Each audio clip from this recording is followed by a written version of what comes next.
It is 1:24 p.m. on Monday, April 23rd, 2018. I call the business meeting of the New York State Board of Parole to order, please. And I'd like to begin by the roll call. And Commissioner Demosthenes, will you start us off, please? Yes, ma'am. Karen Demosthenes, Commissioner. Commissioner Alexander, present.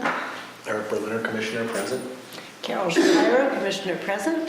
Commissioner William Smith, present. Kathy Kiley, Counsel to the Board of Parole, present. Chairwoman Tina Stanford, present. Commissioner Ton Agostini, present. Commissioner Otis Cruz, present. Commissioner Coppola, present. Charles Davis, Commissioner, present. Commissioner Tyson, present. And also present from the Board of Parole staff. Maureen Morse, Administrative Assistant, Board of Parole. And Mr. Wyant is operating the camera for us today. Thank you all for your attendance. And welcome to our members of the public who have joined us. I'm glad there's a seat for everyone. You're always welcome, and we appreciate your participation and attendance. I've handed out the minutes of the March 26, 2018 meeting. I think everyone may have already had a chance to review them by now. I'll be happy to receive a motion with respect to those minutes, please. Make a motion that the minutes be accepted as written. Thank you. Is there a second? Second. Second by Commissioner Shapiro from a motion made by Commissioner Cruz to accept the minutes as presented. Any further questions or discussion? All in favor, please indicate by saying aye. Aye. Any nays? Are there any abstentions due to absence at last month's meeting? Okay, there's one abstention by Commissioner Demosthenes. Thank you all very much, and that motion is carried. Old business of the Board of Parole. This month focuses around training that we are doing. I believe you've all received by now the invitation to a training this week on Thursday on the subject of trauma and violence.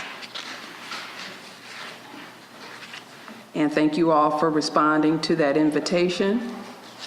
We've got a robust training schedule for this spring going into the early part of summer. May 3rd will be the next training, a week later, and that will be on time computation. And the presenters will be the experts, subject matter experts from the Department of Correction that inform the facilities on time computations related to sentences. So I think it's good that we understand that process, ask questions that you may have, things that come up during your experience during interviews, mixed sentences, things of that nature. Bring your questions, and we'll be meeting and receiving a training with the experts on May 3rd. The next training that we have scheduled after that is May 31st, also a Thursday. These are all Thursdays, beginning around 10:30. The two that I've just mentioned. This one is on victim impact, working with the Office of Victim Assistance. The director will be providing that training with us. And then the next training that we have scheduled is June 7th. And we'll be receiving experts and professionals that work in the college programs that are offered through the Department of Corrections and Community Supervision.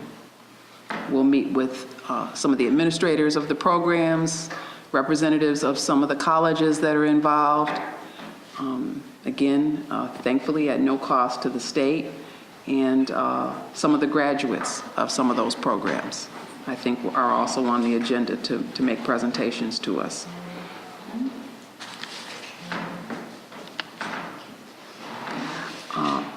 I know that you've all indicated an interest in one or more of our subcommittees. I hope that you are starting to call meetings in your subcommittees. I would ask that if you do so and you want to use the conference call line, please work through Ms. Morris in our central office so that she can make sure that there isn't a conflict with more than one group trying to use the conference call line at the same time, and create a sort of schedule for us, a calendar for us, so that we know when the subcommittees are meeting, and again, make that conference call line available to you. I do encourage you to call at least a meeting, if you can, a month, if there is a need. We are in a very busy legislative session, so it would be nice to know and be able to discuss legislation that we may be concerned about, and also the other issues that these subcommittees were created to help us to address. I think all of them have great value.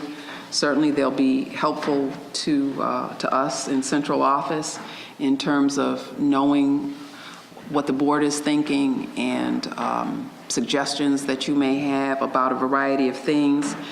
And just to recap, we have a research subcommittee, a legislative subcommittee, a training subcommittee, a committee that we're calling Bridge the Gap, and Kathy Kiley, our counsel, and I have been meeting with leadership within the department to bridge the gap and deal with issues of concern to the board and facility, to the board and community supervision, to the board and central office of the Department of Corrections and Community Supervision, and other significant divisions within the department.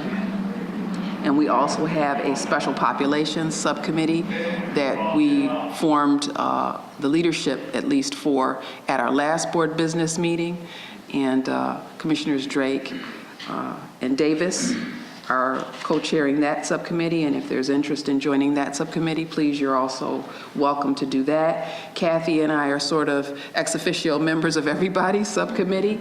And all of us are ex officio, and all of us are members of the accreditation subcommittee. It's been so busy, I haven't had time to tell you what we need, but we are in need of some documentation. And so when our executive assistant is back with us, then she'll be sending out forms that we're looking for, because we'll need examples of certain expected practices that we follow as a board. And it might be for a particular year, a particular type of practice. And so I think when we send those out to all of you, you can be on the lookout and maybe make copies for us during your interviews. So in that way, I think we're all going to be able to be active members of accreditation. And of course, we're going to go through our audit this fall in October. We will have our audit from the American Correctional Association. I probably have mentioned this before to some of you, but New York State was the first paroling authority to be accredited by the ACA. And that's a distinction that we've maintained for many years. Every 3 years, we get reaccredited, and we're reviewed for the practices that we utilize and the procedures that we follow in what's now called expected practices. They used to be called standards for adult paroling authorities. Now they're called expected practices. And so our audit will be this fall, and then it will go before the National Committee on Accreditation in January to see whether or not we are reaccredited again. So I hope that we will be. I expect that we will be. And your help in finding any proof of expected practices would be helpful in that process. I don't have any other items of old business, so I'm just going to move into new business. And I need from all of you presently an email with your plate number and your mileage. There comes a point in time when the cars that we drive all over the state may be eligible for replacement, and so I need to know what cars have a certain amount of mileage. I know you all put a lot of miles on your cars, and we appreciate that you take care of them yourselves. You manage your car yourself in terms of wear and tear and inspections and things of that nature. We should be getting placards soon for this calendar year. And I need to know who's got what cars. I think I have an up-to-date list, but I want to make sure. So if you would send me your plate number and your mileage, then that would help me to keep up with those matters. We don't have any other items to vote on or discuss today. So I don't have any other items of new business. Are there any motions with respect to any items anyone wants to raise as new business at this point? Okay. Well, we're going to move into the portion of our meeting that deals with correspondence, announcements, and invitations. Lots of retirements in the Department of Corrections, people who have served well for 30 plus years. I don't know if you knew this, but Steve Claudio with 33, I want to say, maybe more than that, years of state service, worked his way all the way from parole officer to being the deputy commissioner of the department, retired last week. Amazing career. It was a very well-attended event, and wish him well in his retirement. And other people are retiring too. People in program services, superintendents are retiring. So as often as there are retirements of people who I think you know, and maybe some who you may not know, but who have been significant partners with the board, I try to let you know. So that's just recently happened. I know one of the assistant deputy commissioners for program services is retiring next month. So if you're interested, I may have already sent it around, but if you're interested, let me know and I'll send it around so you can wish him well if you wish to do so. We also got a note, a thank you note, that I'd like to share with all of you. This is from a support staff person who was recently with the agency, with the board, who moved on to a promotional opportunity.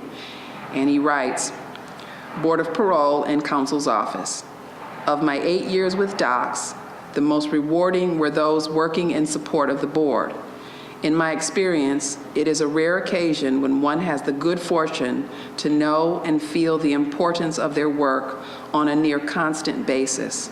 Without question, for me, each day was a demonstration of how every moment of our day had an immeasurable impact on the lives we contacted. Thank you for allowing me the opportunity to work alongside you in serving the agency and the people of the state of New York. And that came from David. I won't say his last name, but I figured you'd want to know that you do make a difference in the lives of people across the state every day. And you make a difference in the lives of the employees of the state of New York every day. And they make a difference for us, don't they? We benefit from their expertise and their assistance.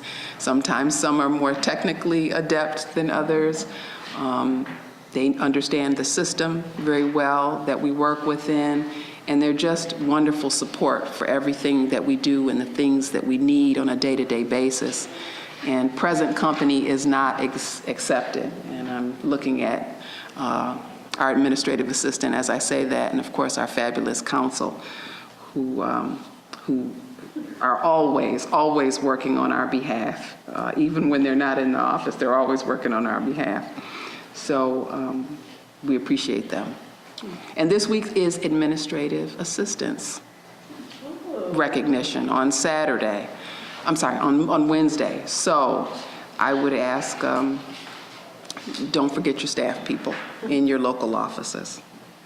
All right, are there any other correspondence, announcements, or invitations that anyone would like to share? Okay.